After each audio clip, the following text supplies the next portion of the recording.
We're going to do chapter 3 of valuation. Last week we talked about revealed preference methods. Today we're going to talk about stated preference methods. The build-up is much the same as last week. I'm going to talk a little bit about principles, and then we're going to talk about the two main methods for doing so: contingent valuation and contingent choice. So this is where we are. We're halfway, or at the end of today, we are halfway. So principles. So I'm not sure that I can talk for 2 hours. With the revealed preference methods, we looked at surrogate markets. We looked at substitutes, we looked at complements, we looked at bundles. With stated preference methods, we're looking at hypothetical markets. That is, we're interviewing people about their intended behavior in a market that isn't real, but we're trying to create this in their heads, and we're trying to infer how they would behave if this market were real. This comes in two flavors. The oldest one is contingent valuation, where essentially you go around and ask people, how much would you pay for the conservation of whales? How much would you pay for protecting this park? And so on and so forth, right? You directly interview them as to their willingness to pay or willingness to accept compensation if it is a loss, right? Compensating or equivalent variation. With contingent choice modeling, choice experiments, goes by various names. You're not asking the question directly, but you're asking people to choose between several hypothetical scenarios. Would you rather pay $10 for this or $12 for this other product that has a higher environmental quality or is better at preserving the environment, has lower emissions, lower water use, what have you, right? This method is widely used also outside of environmental economics. This is what marketeers do, this is what people in transport research do, and so on and so forth. There are the main strength of stated preference methods is that you can use it for anything and for everything. The main weakness of revealed preference methods is that you can only use it for direct use. That is, if you use a travel method and you're interviewing people on Brighton Beach where they're from, they're there because they're enjoying the sunshine, right? Not because they think that it's important that Brighton Beach exists and continues to exist for their children or for their friends. It's not because they have they think it's important for coastal protection or something, an indirect use value. Not because there is some option of using the beach. No, they're using it here and now, and that is what you're measuring. Similarly, people are prepared to pay more for a house because it sits in a nice forest or near a beautiful lake. That is because they want to enjoy that lake or that forest. Not just here and now, but in the time that they conceive or that they plan on living in that house, right? Contingent choice, contingent valuation, you can ask about bequest values, you can ask about option values, you can ask about existence values, and so on and so forth. So that is its main strength. It is not limited to direct use. You do not need to make assumptions about how the market works, because you're essentially creating this market in their heads. You do not need to rely on a tourist operator or a hotel or an airline company to give you data, or a real estate company to give you data. You can create the data yourself And that means that the data are what you think they should be. Well, not the numbers, right? Not the data themselves, but the fields in your data set are what you want them to be, right? There's no missing things if you design it correctly. And that also means that you can apply it, and that's where the marketing people come in. You can apply it to things that don't exist yet, right? So one example would be, there's a lot of noise about de-extinction at the moment, that we are bringing back species that have gone extinct. And that is not quite a reality yet. And because it's not quite a reality yet, you cannot use revealed preference methods for this, not really. But you can use stated preference methods. How much would you pay for bringing back the dodo, right? Or bringing back the saber-toothed tiger. And not just novel goods, but also new intensities of those goods or services, right? And since you are interviewing people, you can also ask other questions. If you're using revealed preference data, say you go to the supermarket and you wonder how much people are paying more for organic carrots over carrots that are also organic but not called organic, right? I have a great difficulty with the word organic in this sense. If you observe that organic carrots are more expensive than its alternative, and that's something you can directly observe. If you have access to the loyalty card program of Tesco or Waitrose or whatever, the co-op, you have basic demographic information, perhaps age, maybe income, perhaps gender, right?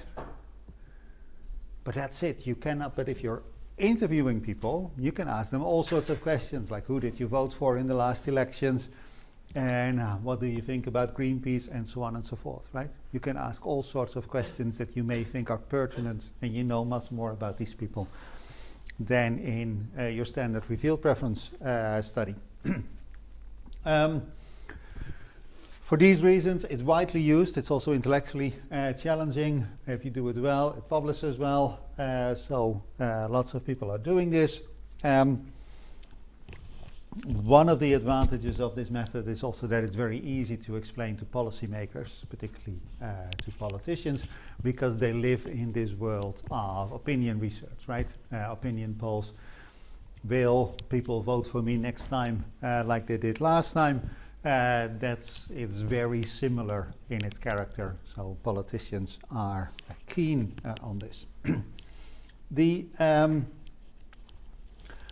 big problem with stated preference methods is that to do it right, these studies are expensive and time-consuming. Whereas revealed preference methods, typically a good postdoc can do 1 or 2 a year. This sort of stuff easily takes 3 years of somebody's life to do it right. Also, in terms of the results, in terms of the approach here, we're not looking at people's behavior. We're looking at people's reported behavior, at their stated preferences. And we make essentially 3 leaps of faith. So what we're interested in is how people would behave in reality, right? This is what we want to know.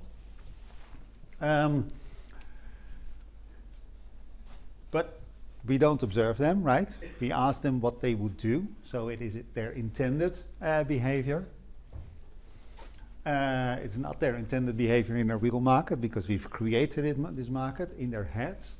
It is intended behavior in a hypothetical market. But then, of course, people are people, and we don't know their intended behavior. We only know what they say their intended behavior is, right? and we assume that reports of intended behavior in a hypothetical market are the same as actual behavior in a real market. And this is really problematic, right? These 3 steps. The problem, or one issue with humans is that we are intensely social. That is why your brains are so big, because you're constantly interacting with other people, and that is actually what you use most of your brain capacity for all day. People are intensely social, intensely political. And what we do when somebody asks us a question is that we immediately start contextualizing this question. Right? Somebody walks up to you, asks a question, and your mind starts turning. Is he flirting with me? Is he threatening me? Is he asking for a favor? Is it just small talk? Or is he actually asking a question, and does he genuinely just want to know the answer to this question, right? Your mind immediately starts spinning, puts all these layers of interpretation on this, and you answer typically not to what the question is, but you respond to the intent, you respond to the layers that may be beneath it. Maybe they wanted to ask something else, but we're too shy to ask the real question. And that is what your mind does. And of course, your mind also responds to the context, right? And sometimes there's wishful thinking, right? If a particularly attractive person walks up to you to ask you a question, you may be inclined to interpret this as this is flirting, right? And that may be wishful thinking. Or if you're in a particularly bad mood, you may interpret the question as a threat, right? As an excuse to pick a fight. So there's all these things going on whenever you start interacting with other people. And it's the same here, right? As soon as you sort of like pose these hypothetical questions to people, they cannot help, because we're evolutionarily conditioned to do so, and this is, in normal life, this is the right behavior, that when somebody asks you a question, you wonder like, what do they really mean, right? And you actually don't even stop and pause to do this. This just is automatic, right? People immediately contextualize this, and most people, unless we are talking about extreme autists, do not answer the question, but answer what they think the question should have been or would have been in how they interpret the situation, right? And that makes it very, very difficult to deal with this. But it is the core of, or one of the main cores of environmental economics, right? This is what a lot of people who are professional environmental economists do in their working life. So how does it work, right? So let's look at contingent valuation first. And the question here is very simple. How much would you pay for this environmental good or this environmental service, right? That is the question. And a typical study comes in a number of steps, right? First, you need to familiarize yourself with what are you actually trying to value. And one thing that is a current discussion in the United Kingdom is whether or not we should bring back wolves. That would be a good idea for many reasons, most particularly that we have a surplus of deer, and we don't like people shooting deer any longer. And wolves would, and there's now really an overpopulation of deer, and that is terrible for farmers. If 1,000 deer descend on your fields, then your harvest is gone. And the reason that there are so many deer is because there's no natural predators anymore. So if you would bring back wolves, that would keep the deer population in check. And that would be a good thing. Bad thing, of course, is that deer that wolves do not just eat deer, but they also eat sheep and goats and the occasional calf or the occasional human child, right? So they're dangerous animals, and there's a real trade-off there. And if you start interviewing people about whether or not they think this is a good idea and how much they would be willing to pay for this, they're of course majestic animals. You really need to know and understand the pros and cons of this, how people would respond, where they would be released, right? Scottish Highlands is something different than the South Downs because there's fewer people up there than down here, and so on and so forth. You need to know your stuff before you can ask meaningful questions about this. Then, once you've done that, you need to decide on the survey mode. Are we going to ask people in the street, face-to-face interviews? Are we going to knock on people's doors? Are we going to call them on their phones? Are we going to do an online survey? Are we going to do a postal survey? All of these come with their advantages and their disadvantages. You guys probably don't have a landline anymore, would be surprised, whereas mobile phone numbers are much harder to get than landline numbers. Your grandparents probably still have a landline, so they would be the ones to pick up the phone if you're calling landline numbers, right? So you're skewing your population or your sample in particular ways. Of course, if you do an online survey, you guys are more likely to respond than your grandparents would, right? So there's real trade-offs to be made. Busy people don't answer the phone, but may respond to email, and so on and so forth. You need to decide on who we're going to survey and who is important here. Are we going to ask these questions in English, or are we also going to have a section in Urdu, right? Because there is a substantial number of people in the UK who are better at Urdu than at English, right? And if you want particularly to get their results, then you need to adjust your survey and your sampling strategy to reach into the inner cities of Leeds and Bradford, right? If we're talking about wolves, that is probably not important, but you may want to consider also doing the survey in Scots, right? Rather than just in English. So what population are we targeting, and how do we reach them, right? And how do we either make sure that our sample is representative, or that we sort of like observe enough of their other characteristics to make the survey representative. Then we need to design the survey. I'm going to come back to that. That's what the dots mean. And then you need to test your survey. And typically, your first draft is rubbish, right? And it's rubbish for two reasons. One, you've done your research, and therefore you know much more of the stuff than the people you're interviewing, and you're assuming that they have the same knowledge as you do, which they don't. And therefore they don't understand your questions. And second, the people who do this are typically highly educated and use words that normal people don't understand, right?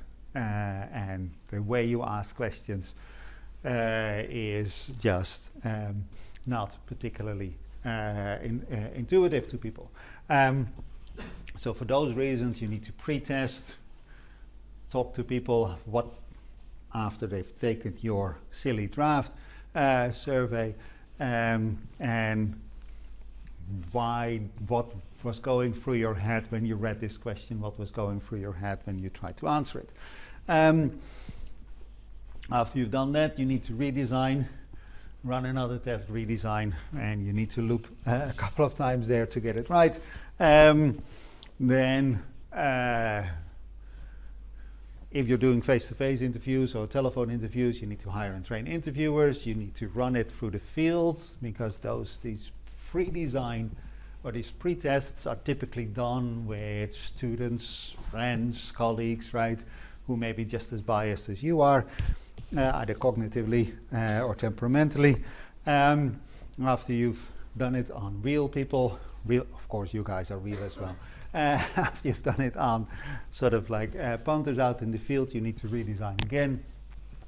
Run the survey, enter your data. This is nowadays fairly easy. Well, depends, right? If you're doing a telephone interview, then your data ends up on, if you're doing face-to-face interviews on the street, then a lot of your data may end up on paper, right? Of course, if you're doing an online interview, online survey, then your data are automatically ending up in a database. So here you're going face-to-face, then you may actually walk around with a tablet or something, right? But if you're sending things in the mail, then you're getting things back on paper, right? And then you need to bloody type it all in. Analyze the data, test, and test some more. I'll come back to this. And then at the end, you're going to start writing and reporting your results. So what would be in a contingent valuation survey, right? First, you need to ask about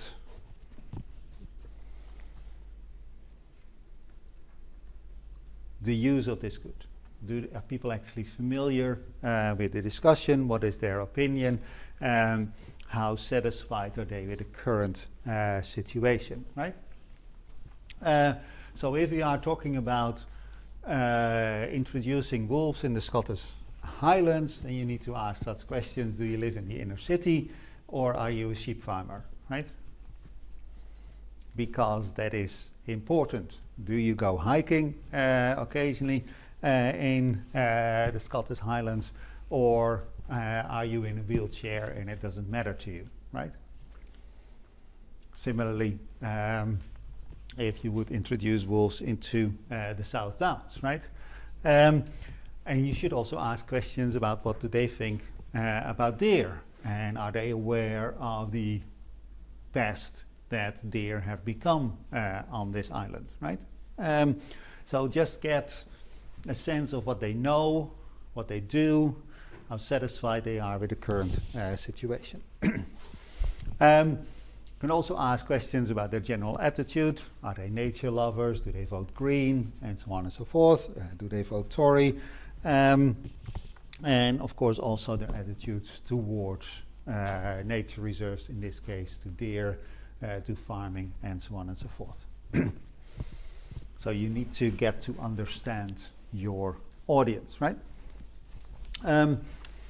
Then you need to sketch a scenario, right?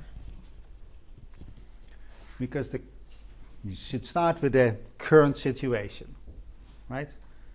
Experts say that there's 20% too many deer on the island.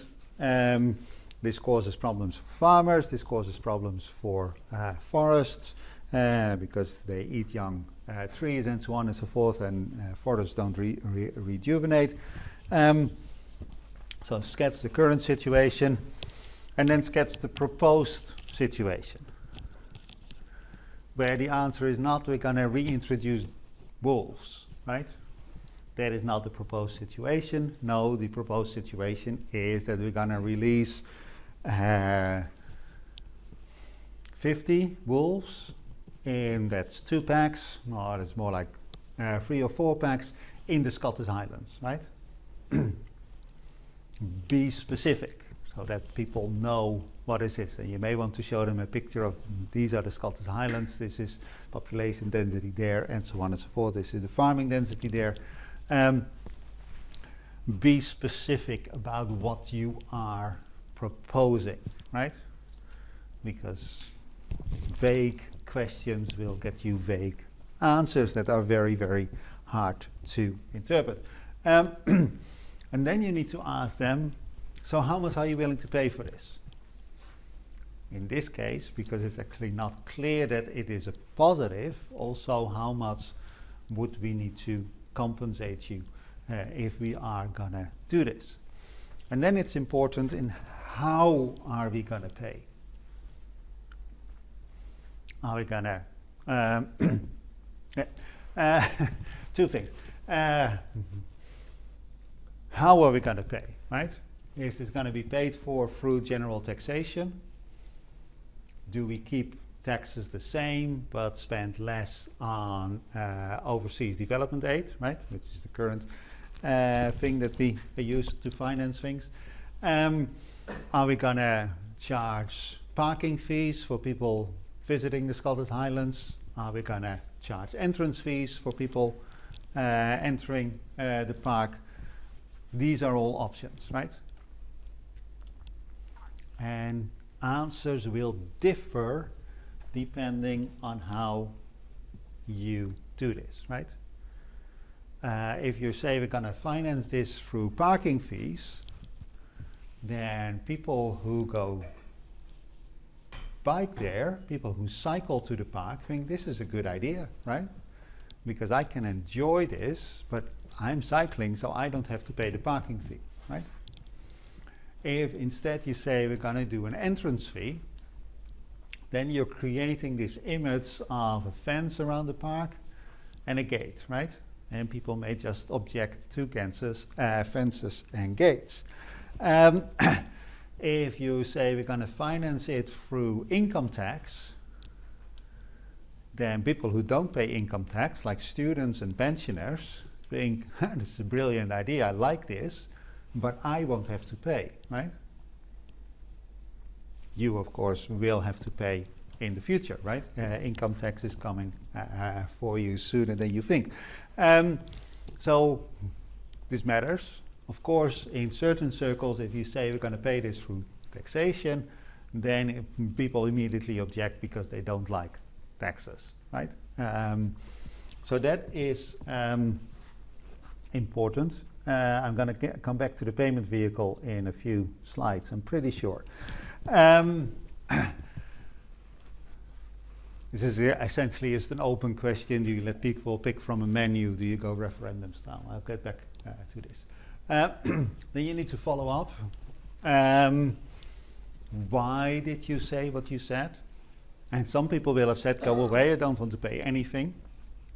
And it may be because they don't think this good is or service is valuable, and therefore they bid 0. Or it may be because they don't like your survey, or it may be because they don't like the idea of paying a tax, right? Or something like that. There's always a number of protest votes, and you need to figure out the true zeros, people who don't care, from the people who are somehow offended by what you said previously, right? And then finally, you start asking about their age and their gender and their income and what have you, right?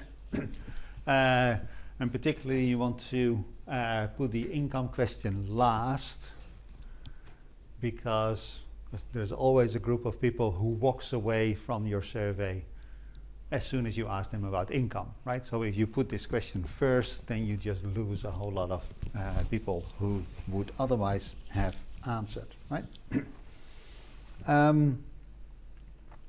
So the scenario is important. I talked a little bit about this already. You need to make sure that you have at least a basic understanding of what is going on, and you need to be fairly clear in your proposed change. And you can use text here, you can use figures, you can use photos, maps, video. Good thing about an online survey is that you can just include videos of what is going on. You need to make a credible suggestion, right? We're not going to swamp the island of Great Britain with wolves, right? That would just not be credible. But 50 in Scotland, that is credible, right? In this case, a very old example. After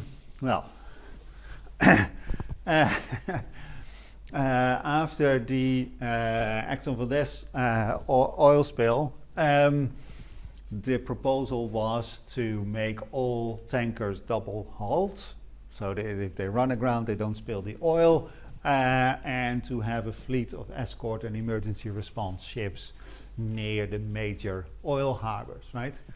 That is credible. That is something that you can sort of imagine can be done, right?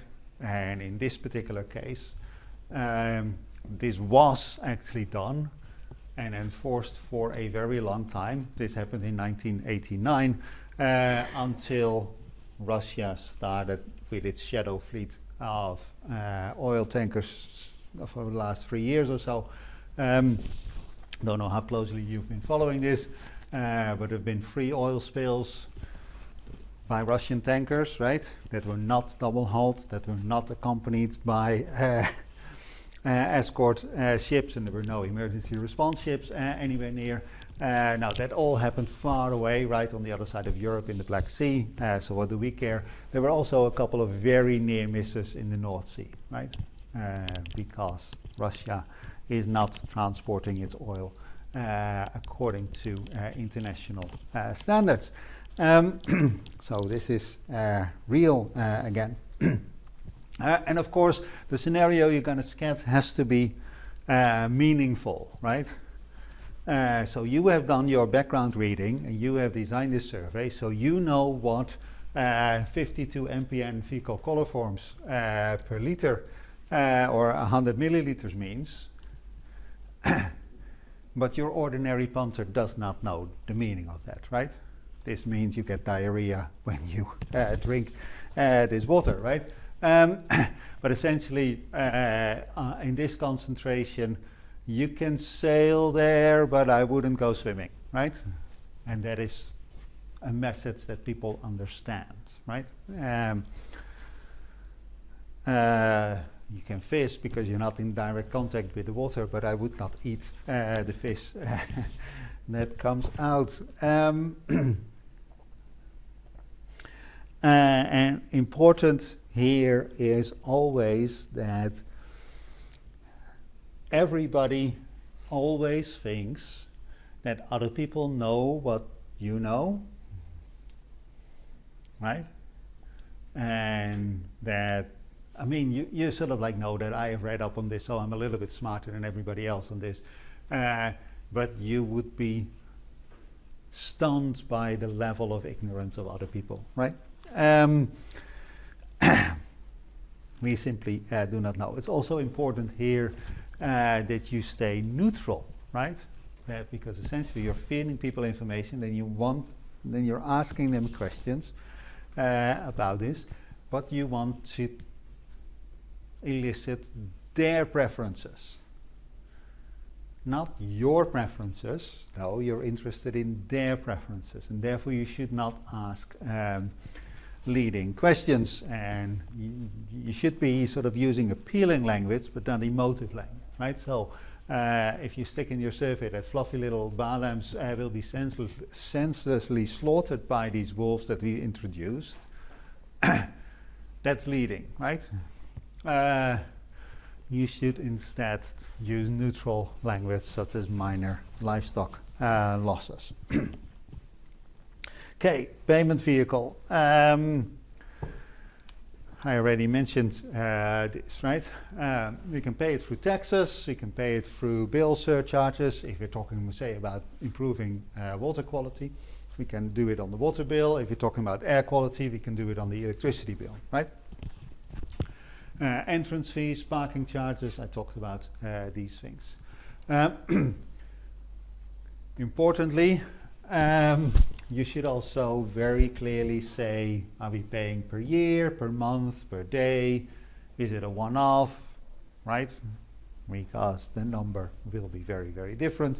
And also make it very clear that this is not a voluntary contribution, because then you run into the issues of the voluntary provision of a public good that we talked about in week 2, I think. Right, so choices here are very important, need to be clearly considered. So what are the elicitation methods? The very first times that people did this, they just asked, how much are you willing to pay? Just an open-ended question. The problem here is that people almost never are asked this question. When you go into the supermarket to buy a box of cornflakes, they're not going to ask you, how much are you willing to pay for this box of cornflakes, right? This is a question that you are asked very, very, very rarely. And because your brain is not used to answering this question, people come up with strange answers. Instead, what you could do is a payment ladder, where essentially you give them a number of options. You can pay 5 or 10 or 15 or 20 or 25 or 30 or 35. Which of these are you going to pay, right?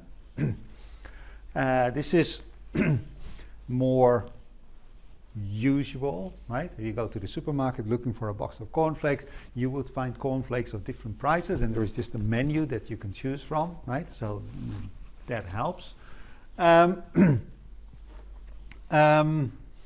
The problem here is that you're steering people, right? If you give them the choice between 5 and 25, and then in steps of 5 in between, you're immediately suggesting that 5 is the minimum and 25 is the maximum. And somebody who would have been willing to pay 50 would take 25, right? Even though they would be willing to pay more. And somebody who said, actually, I would be willing to pay, but only 1, would sort of like be forced to pick the 5, right? So what you have here is so-called anchoring bias. You, as a analyst, suggests a price range, and people will be steered by this. The solution to this is to split your sample with different ranges and see whether it matters, right? Another problem with this is that there's always people who go for the middle, right? Who think that whenever I need to make a choice, whenever I need to buy something, I'm going to go for the middle, right? Because it's not too expensive, not too cheap. There's of course also people who always go for the cheapest, or always goes for the most expensive, right? So the fact that you offer them a range steers their response in a particular way. You can go for dichotomous choice. Policy will cost £50 per household per year. Will you accept this? Yes or no? This is sort of a referendum style. This is sort of like you go to the supermarket, do I buy this thing that I don't really need? Oh, it's too expensive, I walk away, right? This is the sort of thing that you're used to. The problem with this is that you need lots and lots and lots of observations to get a meaningful result. And of course, you're not going to present the £50 per household per year to everybody, right? You're going to give 25 to 10% of your sample, you're going to give 35 to another 10% of your sample, you're going to give 50 to another 10% of your sample, and so on and so forth, right? So that you get essentially the probability of accepting the offer, of voting favorably in this referendum style for a range of prices. So you get something like a demand curve. The problem, as I said, with this is that you need lots of observations. So some people have said, well, let's use a trichotomous choice. 50 pounds per household per year. You say no. You follow up. How about if it is 25, right? Or 50, you say no. How about, you say yes. Would you still accept if it's 100? Right?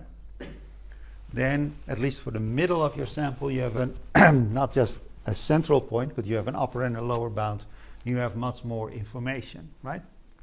For two halves of your sample, you have an upper or a lower bound, right? or 2/3 of your sample.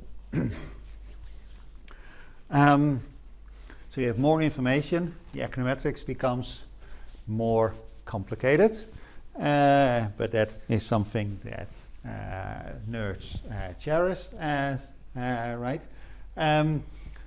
You can then say, well, let's follow up with another question. Let's follow up with a follow-up. Then we have a test-dichotomous choice, and you can do that until you have a very fine upper and lower bound, right? The problem, of course, is at this point, you are beginning to annoy the people you are interviewing, right? Because you just keep on asking very similar questions, and they get bored and annoyed, and they may walk away, right? And that is another thing you need to keep in mind, that you want people to answer, you want people to stay with you, so you can't make it too long and too tedious, right? And that is a trade-off you need to make. I've said all these things. I'm going to look at one case study, and then I'm going to talk about biases, but that's probably after the break. So the case study that we're going to look at is Stonehenge, the common misperception. We're going to look at the roads around Stonehenge. Okay, don't need to tell you about Stonehenge, right? You know what it is. This is the current situation, and this is from the survey, right? So we have Stonehenge here. We have the visitor center here, we have the car park of the visitor center here, then we have one road going by, and then we have this other road going by. From there you cannot visit Stonehenge, but you can see Stonehenge from the road. So this road is always traffic jams there, because everybody slows down to look at Stonehenge, and for people who just want to travel through, it's bloody annoying. Same, this road is also typically heavily congested. Not when this picture was taken, but on most other days it is. So this is the current situation, right? Just a satellite photo. It's not a satellite, it's from a plane. And this is the proposed situation. We're going to take away this road. This road will just be gone, will be accessible to people walking and people riding bikes and on horseback, but no cars. And we're going to stick this road on the ground, right? Advantage is that people won't slow down to look at Stonehenge because you're in a tunnel. The other advantage is that the view from Stonehenge will now be much more like it, well,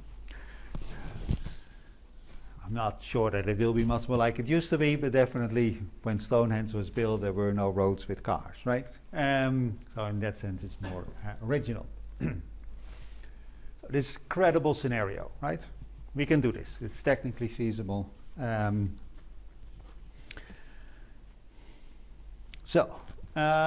We need to be a bit clearer, right? All this construction and maintenance is going to cost £125 million. People who are just driving by can't see Stonehenge anymore, right? People who are not really interested in seeing old stones just from a distance is enough, like people like me. You take Stonehenge away. Benefits are less congestion on these roads. Will be some reduced operating costs, fewer accidents because people are looking at Stonehenge rather than at the road, right? The visitors will have a better experience because the noise of the road is gone and the cars you can no longer see, right? And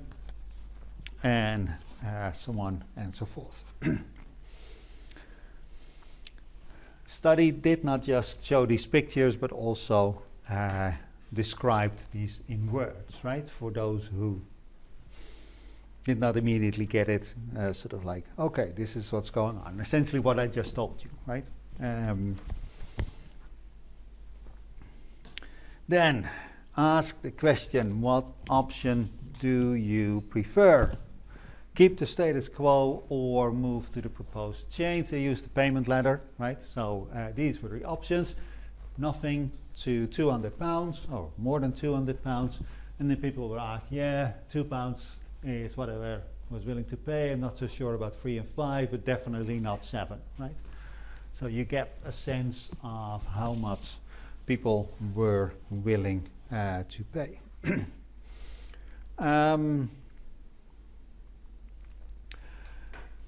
Payment was through a tax for 2 years, and that's what they did. And then follow-up questions, right? Why did you bid the way you did? And some people said, I simply cannot afford to pay additional taxes.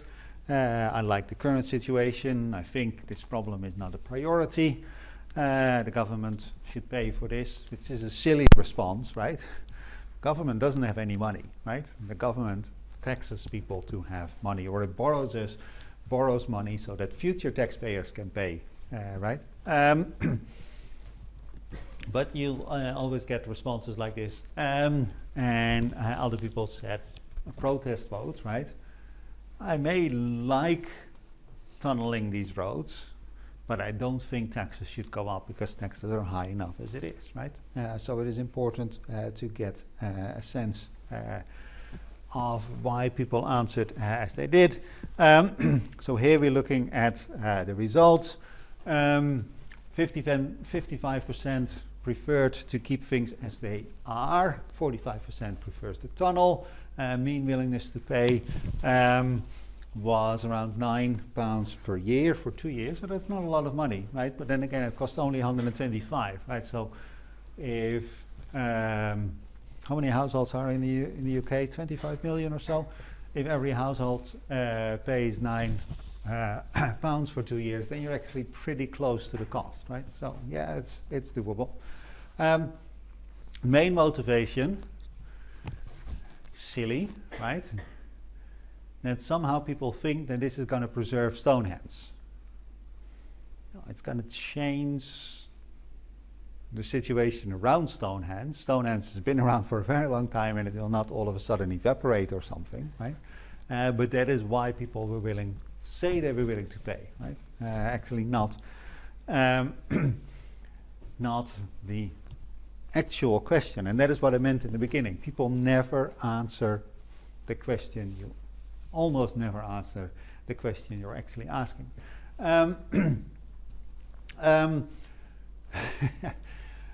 The people who prefer the status quo were actually prepared to pay to keep the status quo as it is. It's a bit silly, but essentially they were saying, I'm going to pay extra taxes just to ward off these people. And the main motivations was they don't like driving in tunnels. Only 2 kilometers long tunnel, come on. And it's not that bad.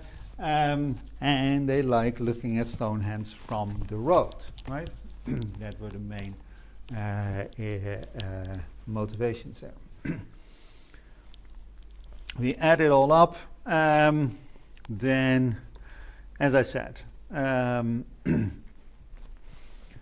people who wanted a tunnel were in total happy to pay 180 million if you aggregate it up across the population, and I must have made a mistake there with a number of people.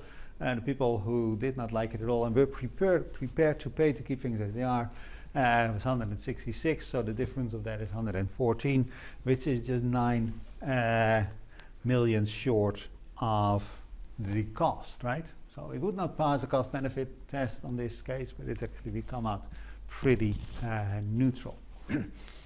So this is what you can do with contingent valuation.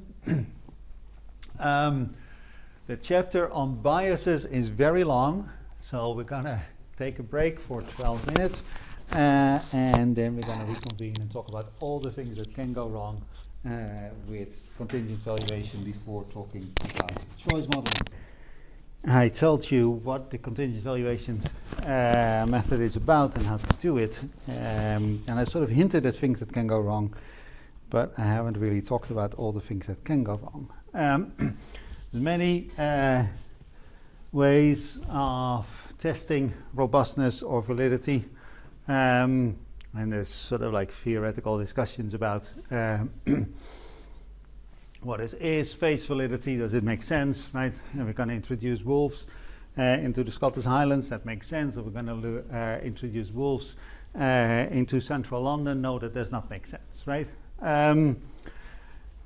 Construct validity. Does it measure what it intends to measure? And related to that, content validity. Does it measure all of it or perhaps part of it? Construct validity, we actually gave an example of that just before.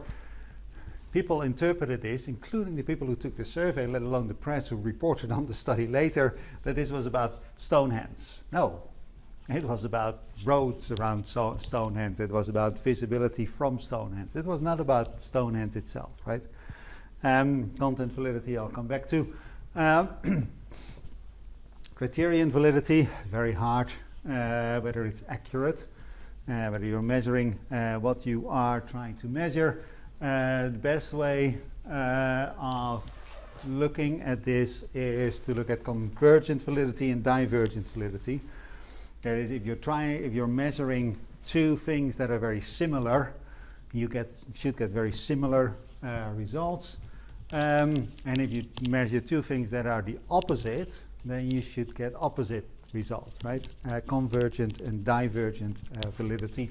And next term, Diego will talk about these things at greater length. And then we should have compatibility with theory, right? That richer people should be willing to pay more. If the price goes up, demand should fall, right? Those are sort of like basic theoretical predictions, and that is something you can test your results against. Test, retest reliability. Just go back in and measure the same thing and see whether you get the same results, right? Or roughly the same results. The main problem with contingent valuation, as well as with contingent choice, is that it is hypothetical. You ask people how much they would be willing to pay. You're not asking them for their money. And that means that they don't really have to think hard about the answer. And as a result, you just measure a lot of noise or outright deception, right? If I'm asking you how much you're willing to pay for something, but not asking your money, then you can give essentially any answer you want. So one result here is strategic bias. So you guys are all aspiring to be economists, right? So you figured out how this worked, and definitely if you sat in my class, you know how this works. So a contingent valuation study, we're trying to measure people's willingness to pay for the reintroduction of wolves in the Scottish Highlands. And you think that is a good idea, right? But you also realize that at the end of the survey, I'm not going to ask you for your money, right? You realize that at the end of the survey, I will take the average of the 1,000 people I asked and present this to the Department of the Environment and ask them to pay, right? That is how this works, and you're clever, so you have copped on. You think this is a good idea. So how do you increase this, right? Because what you want is not that you're paying, you want a higher average. So you give an extraordinarily high number that is much higher than your preference, knowing that your number, your answer will be averaged out over 1,000 people, so you exaggerate your willingness to pay, right? Because that pumps up the average, and you're not paying in the end anyway, right? And that is a consequence of this hypothetical bias, because I'm not asking you for your money. Perhaps the strongest evidence for this is the survey they did outside this castle somewhere in England, and they asked people, how much are you willing to pay as an entrance fee to get into the grounds, to look at the gardens, and to get into the building itself?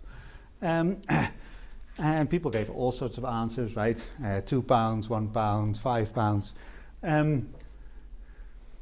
At the end of the survey, they said, well, as a token of my appreciation, you just said that you would pay £2 to get into the castle.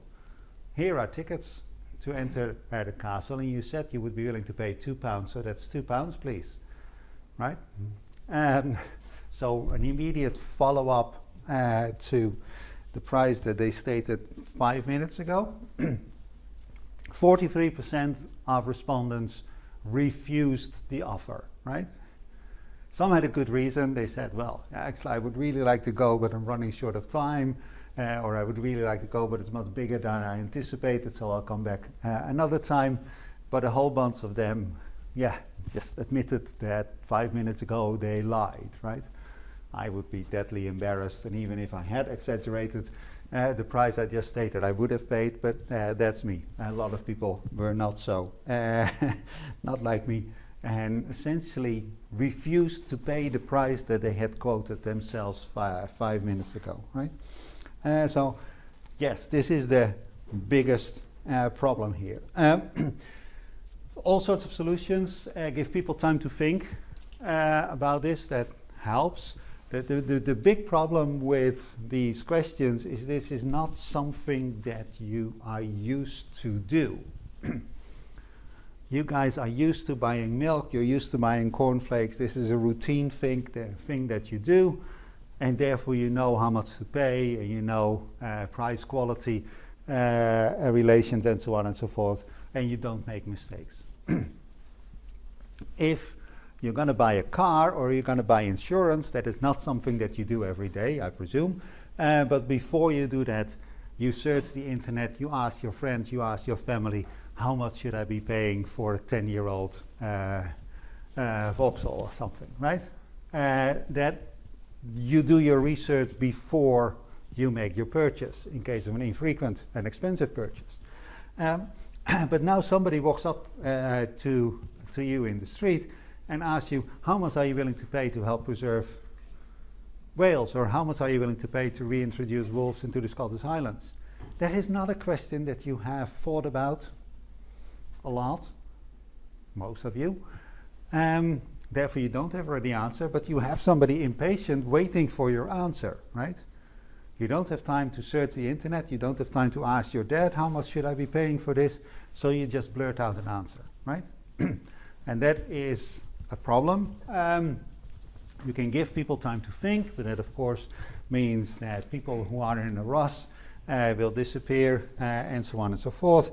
You can also have a cheap talk script in your survey where you essentially emphasize over and over again that, we're doing this hypothetically, but really you should be thinking of it as paying, and really you should consider the pros and cons and everything. But that helps a little, but doesn't take away the main concern. There are other problems. Protest votes I talked about. Some people just don't like the idea of what you're proposing, or how you are proposing it, rather. Willingness to pay, willingness to accept compensation is again next term. Diego will cover that. Strategic bias I talked about, right? That if you figure out that your answer will be averaged over 1,000 people, then you can try and pump up the average. If it's an open-ended question, right? If it's a dichotomous choice, £50 yes or no, then you can't strategize in this way. There is information bias.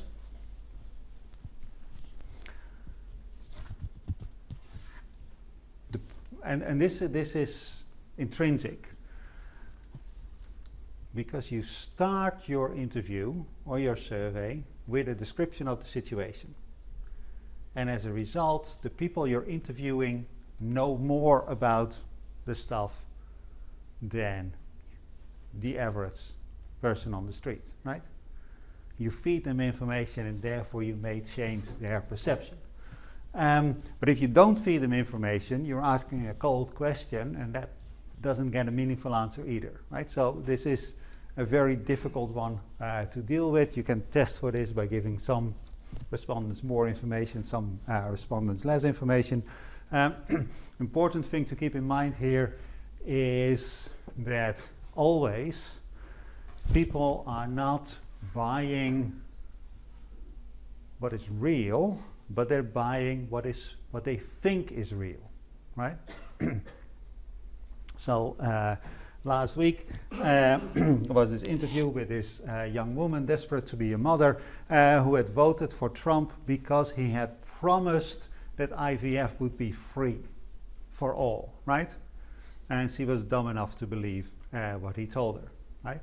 People are not buying reality. People are buying what they think is reality. In the chapter that we dealt with last week, there was a box about people willing, about haunted houses, and the price of haunted houses being lower than the price of houses without ghosts, right? Ghosts aren't real, but the market responds to people's beliefs in ghosts anyway. There's been contingent valuation surveys in Norway about how much people would be willing to pay to preserve trolls, right? And yes, people are prepared to pay for this, even though they aren't real. But if you believe in them, then you should preserve them, because, I mean, who are we to further their extinction, right? So people pay for what they think is real, not what is real, right? So this is important. Interview bias is terribly important, or can be terribly important as well. If we're doing face-to-face interviews on the street, then you respond differently to somebody who's attractive than somebody who has bad breath, right? Somebody walks up to you in the street and starts talking to you about wolves in the Scottish Highlands and has bad breath, you tell them to go away, right? You give a very low number. If you find a very attractive person to speak to, your mind may sort of start worrying and say, she's very interested in wolves, right? And she is very attractive, so I'm going to give a high number for two reasons. One, I'm sort of like signaling my wealth, right? And women fall for that, they think. And I'm sort of like signaling how much I care about the wolves, just as she does, right? Because otherwise she would not be asking these questions. Of course, she's just there to make some money, right? But people respond this way. Interview bias can get very extreme. A friend of mine, old friend of mine, paid for college by being an interviewer, and one of the interviews he was involved with was testing the mathematical ability of immigrants in the Netherlands, and she felt sorry for them, right? And she started helping them with those very basic algebra, right? Another, perhaps the most flagrant example of interviewer bias comes out of medical research, AIDS, where there was a whole bunch of questions about your sex life, right? And you can sort of like imagine how you would feel if a stranger walked up to you and start asking questions who you slept with and so on over the last 12 months. And then at the end of the interview, they drew blood to test whether or not you were HIV positive. Again, I'm going to imagine like a stranger walks up to you and wants to take blood. What is this? Two interviewers had difficulty with this task. One submitted his own blood. They discovered this when everybody in his sample was HIV positive. He did not know that. Another interviewer was a bit cleverer. He submitted cow's blood instead of human blood, which of course they also discovered because they tested the blood, right? But interviewer bias can be very, very severe, right? And particularly if you're doing face-to-face interviews. But of course, if you're doing it face-to-face, then you're engaging people much more than when you're doing it online, right? And of course, people respond in online settings very, very different than they do in face-to-face settings. So this is a big deal. I talked about anchoring bias, talked about non-response bias. Another component that is closely related to interviewer bias is that some people have this tendency to say yes. So if the discussion is about wolves, in reintroducing wolves in the Scottish Highlands, then they're going to say yes just because they are like that, right? Because that is what the discussion about. So I am in favor of this, trying to just please the crowd, essentially. That is a more common response. There's of course also a group, and you probably know a few of those, who will say no, right? Regardless of what the question is, there's always people who say no, right? And will always be skeptical. So these are issues. And there's nothing to do with their preferences, right? Their preference in this case is to be contrarian or to please the crowd, right? That is their true preference. They don't care about the wolves in Scotland. They care about being part of the group or being outside of the group, right? That is really their motivation. The big one that I announced earlier is known under a whole bunch of names, but Hall bias, temporal embedding, sequence effects adding up. The infamous example here goes back to Exxon Valdez, 1989, right? This big oil spill in Alaska in the Prince William Sound, long before you were born. That was sort of the first time that contingent valuation was used in court, right? Where the state of Alaska sued Exxon, now ExxonMobil, for the ecological damage that they had done. And the state of Alaska hired a bunch of experts in contingent valuation, and you saw their photos earlier. Carsten and Hanneman were among them, and asked what is the value of the ecological damage, the environmental damage that was done by this oil spill. And they came up with a pretty big number. And then Exxon hired a bunch of eminent economists who were not really experts in the field to write a response. And one of the sort of counter studies that was done had to do with oil spills in Louisiana. So there's a lot of oil drilling in Louisiana, and that creates oil ponds. That is just not ponds of water, but ponds of oil, right? Ducks are pretty stupid.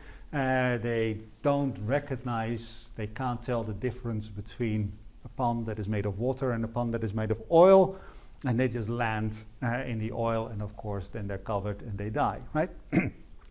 And the study was about people's willingness to pay to protect ducks from these oil ponds, and the measures are very simple. You put a net over it so that they can't reach the oil, right? A fairly technical, simple technical solution that is entirely credible. Now what they did was they split the sample in three, and in 1/3 of the sample they said this measure will protect 30,000 ducks, sorry. Second third of the sample they protected 300,000 ducks, and in the third part of the sample they protected 3 million ducks. And they did interviews and blah, blah, blah, blah. How much are you willing to pay for this measure? And the number was the same. Regardless of whether you were protecting 30,000 ducks or 3 million ducks, people gave the same answer. So the worth of a duck differed by a factor of 100 between respondents in the sample. And that doesn't make any sense, right? Because economic theory tells you that if you get more of something, then you should be willing to pay more, right? And if you protect 30,000 ducks, you should be willing to pay less than if you protect $3 million, right? That is what standard economic theory tells you. And it's not highbrow theory even. And of course, based on that, they concluded that contingent valuation is all nonsense, right? And the judge should throw out this claim of damage by the state of Alaska. And this happens sort of with small population, large populations. It happens over time, that if you ask for the willingness to pay for protection of a year versus 10 years, or you ask for a payment, an annual payment versus a monthly payment, or you ask to protect the subpopulation and then the whole population, then people just give the same answer, right? That the quantity does not seem to matter. Now there are two interpretations to this. One is, and this is the most popular one, is so-called warm glow. And the reasoning is something as follows, that people are satisficing, essentially. Both explanations go back to Herb Simon's satisficing. That really you want to be a good person.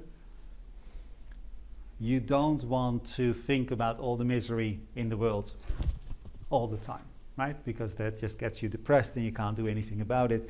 But you sort of like say you want to be good and you're going to give to charity, right? And you look at your income and you say, well, this year I'm going to donate £500 to charity. Well, a bit exaggerated in your case, but let's stick to that number. And last year, 10 charitable organizations asked for your contribution. So you have a budget of 500, you expect 10 people to ask for your money, so you're going to give each of them £50, right? And then you sort of have done good, right?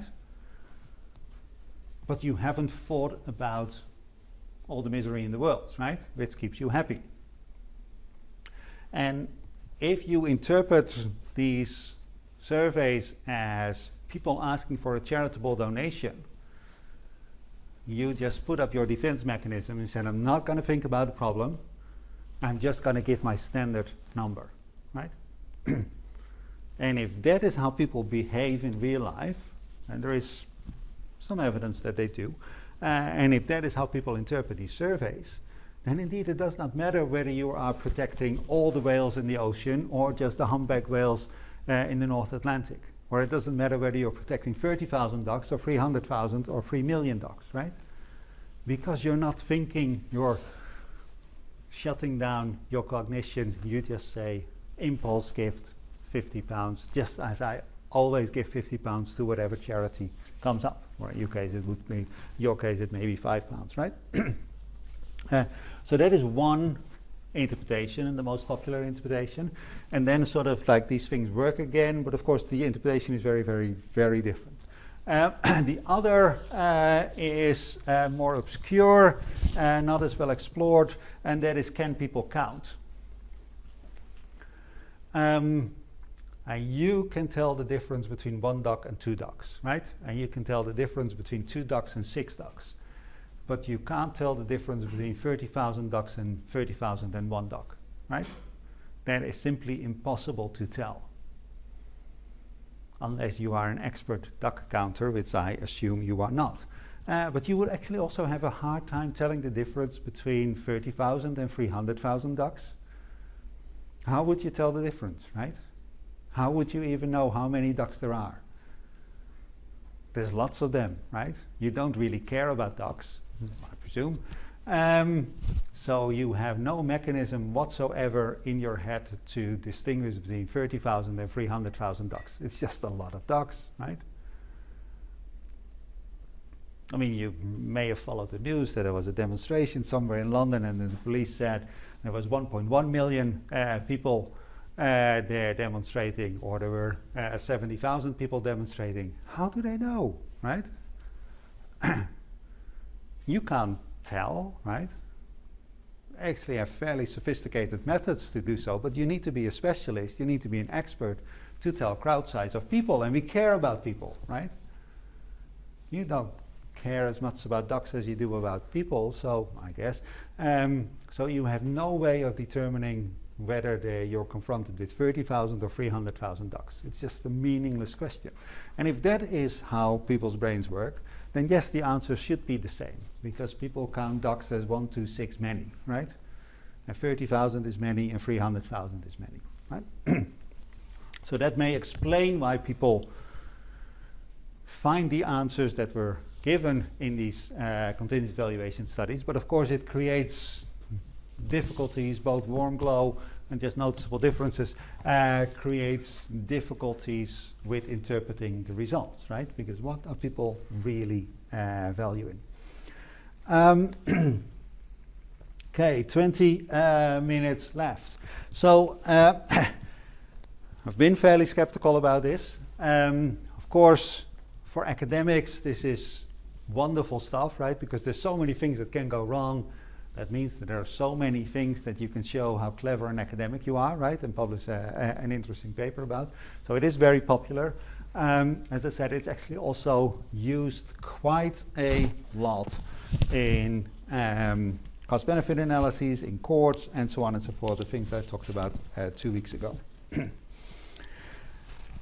The main alternative to contingent valuation is contingent choice or choice modeling. And this is how it works. And many of the things that I said about contingent valuation carry over to contingent choice, right? So don't panic that we have only 20 minutes left. So what do? We essentially go back to the bundled goods that we also used in hedonic pricing, right? We assume that the value of a good or a service is a function of a bundle of characteristics. And then we ask for a choice between alternative options. And of course they have to vary in some sort of systematic way, and one of the things in which they differ has to be the price, right? And then we infer the price from the trade-offs that people have sort of made. And this is a natural thing to do. If you're going to buy a new cell phone, this is a few years old, but the menu is still the same. If you go to one of these sites that sells cell phones, then you're confronted with a menu like this. Different prices, right? This is one 32, this is 92, this one's pretty cheap, 60, this one is 100, right? This one has 4 stars, this one has only 3 stars, this one has 4.5 stars, right? So there's differences between the two. This one runs on Android. This one doesn't say, that's a bit scary, right? You have different batteries, you have different cameras, and so on and so forth, different colors, different sizes, different weights, different everything, right? This is how you are used to making choices, right? Similarly, if you go to the supermarket and you're after your box of cornflakes, you go to the aisle where there's cornflakes, and then you're confronted with a menu, right? Different box sizes, different colors, different prices. Some are free trade, some are not. Some have gluten, some have not, right? And from that menu, you choose your favorite box of cornflakes, right? Not necessarily your optimal box of cornflakes, but you choose from the menu that is there, right? So this is what your brain is trained on. You have done this from a very young age onwards. You are very good at making these choices. So contingent choice for the environment is very similar. You can choose between wind turbines that are onshore, and again, bloody beamer, that are 1 kilometer from the shore or that are 4 kilometers from the shore, right? These ones you see and you can walk into. These ones you can see fairly well. These are fairly invisible. These ones are much cheaper than these two, 80 pounds, 80 pounds, 40 pounds. Different impacts on wildlife and different locations. Here we were back in Scotland. Here we are onshore. Here we are near shore, but on southeast, and here we're in the northwest coast, right? And then you say, which of these four do I prefer? And you can say, like this one, I like this one, I like this one. And you can also say, I don't want any of this, right? I just want to keep things as they are. Just as when you are in the supermarket, and even though you may go in there with the intention to buy cornflakes, you can always walk away if none of the cornflakes that are there are to your liking, right? Now, I don't know why this one is here. Okay. That's what's going on. And then, of course, you present people with multiple scenarios, right? So first you ask them to choose between, between these three, and then you ask them to choose between these three, right? So that you get some more information about their preferences. You give them various options or alternatives, and there's various attributes that they can choose between. One of them always has to be the price, and then we have different levels of those attributes so that there's something to choose from. And of course you need to design this such that there are real trade-offs.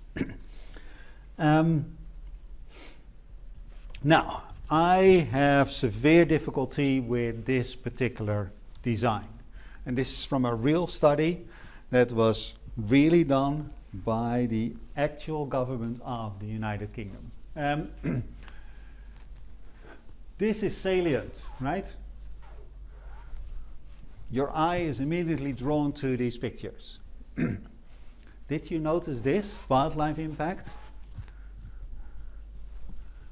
That is just tiny, and it just has arrows rather than pictures. Most people are drawn to pictures, not to arrows, and definitely not small arrows, right? So the design immediately suggests that this will get the attention and this will not, right? So I think this is just a good example of how not to design a choice card, right? It says 120 pounds. What does that mean? Is that 120 pounds per year? Per month? Big difference. Is that 120 pounds per person or per household? That's actually, yeah, it's probably somewhere in the start of the survey that they explain that this is 120 pounds per household per year. But for those of us who read quickly or who have a memory that is a bit of a sieve, it actually says there, increased cost of electricity per year per household. But if you just focus on this, you actually need to remember to read that as well, right? So it's just, do you really want to say this? And then it says that it's 120 pounds is a 30% increase. Do they know how much I pay for electricity per year? Right? Of course, it's 30% on the median or the average, we don't know. In Scotland or in the UK, we don't know. But it's a very, if somebody presents this to me, I'm immediately getting suspicious, like, what does this number mean, right? And this may antagonize some people, right? This stuff is, of course, very leading, right? Depending on where you live in Scotland, you would have very different views on this. So definitely you need to control for that, and that just blows up the sample size that you need. But but this is how it is done, right? Then, so what are the advantages of this? You can ask for multiple attributes. You can look at the willingness to pay across multi-dimensional variations, right? Which is good. Because recall previously we were just saying we're going to reintroduce wolves into the Scottish Highlands. And that was the only thing really. You were not really varying different scenarios, and of course in reintroducing wolves will have implications for farmers, will have implications for deer, will have implications because there's fewer deer for landscape, and so on and so forth. They may outcompete eagles, they may do this, they may do that, right? And with this contingent valuation, it's very hard to get a grip on all the multi-dimensional changes that you're introducing. But here we have a natural way of doing this, right? Perhaps a good thing is that the focus is very much on the choice and not so much on the price. That sort of like takes away people who are protesting the fact that you're trying to price things in the first place. It also means that willingness to pay becomes implicit and therefore harder to discern. You're just asking people to choose. You're not steering them to a particular choice. So there's less yay saying, less nay saying.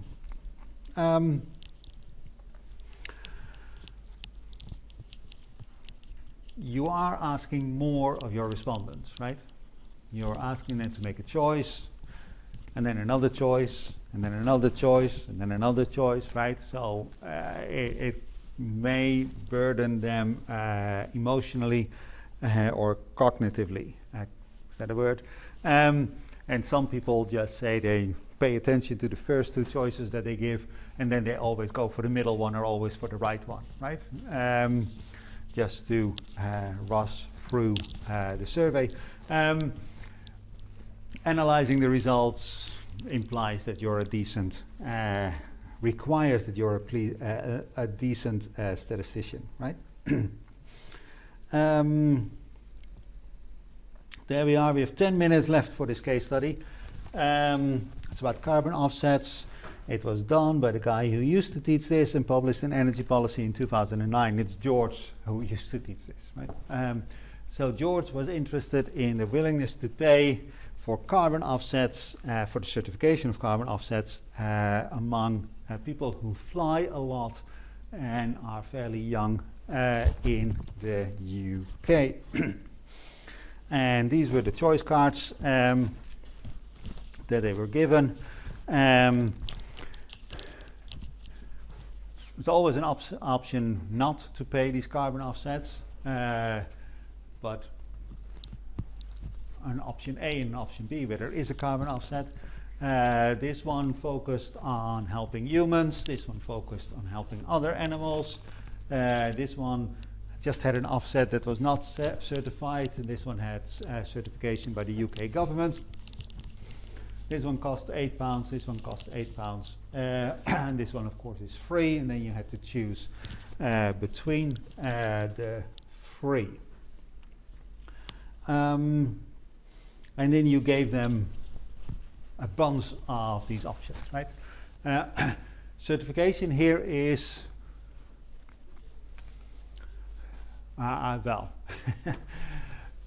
these carbon, this was in 2009 and George could not know this. Certification actually makes very little difference for carbon offsets, right? The ones that are not certified are typically scams, right? But the ones that are certified are also typically scams, but more expensive scams, right? Because the certification is a bit of a scam for carbon offsets.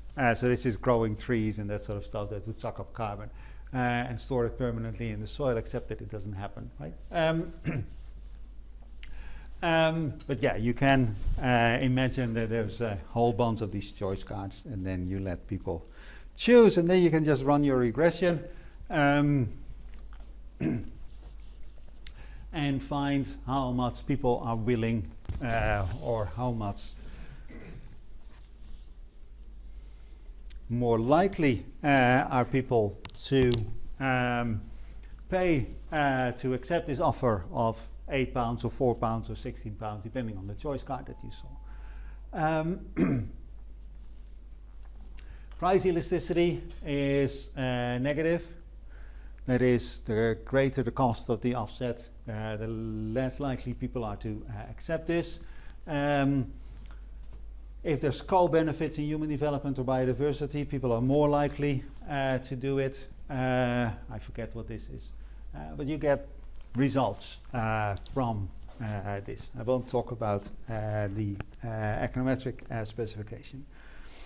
And then, as I said in the very beginning, because you are interviewing people, you can also ask them about the motivation of why they give certain answers, right? And here is some of the text box answers that people got, right? And important here is that there's heterogeneity in tastes. It's an emergency, we must act. Standard answer that you get when you're doing things like this. If I don't do my bit, I can't blame others for not doing theirs when the ice cap melts, right? So this is sort of like, yes, I want to do a voluntary provision for voluntary provision of a public good, because otherwise others won't follow, right? That is a bit of a silly argument, but because your contribution does not change their tendency to contribute. But anyway, that is how people think. Of course, we must fight for the penguins, right? It's very important to some people. Penguins are not really threatened by climate change. Other people said, no, I don't want to do this because this sounds like a scam. This person was actually right. What we've learned since 2009, it is indeed a scam. Is bourgeois and distracting to do the whole offset thing. This is sort of like indulgences. This is capitalism, right? And therefore we must be against it. And this one is probably the best one. Let's all fly more to do more good, right? That's of course not how it works, right? You're offsetting your CO2 emissions. It's not that you're sucking CO2 out of the atmosphere through your offset. You actually, if it goes well, you exactly offset your CO2 emissions from your flight. And essentially the suggestion here is that we would solve the climate problem if we would all fly more and then offset this person clearly did not understand the mechanism of it all, and then added that George disgusts him or her, right? George is a very nice person. But it's important to get this flavor of answers, why people respond the way they do, in order to interpret what is going on.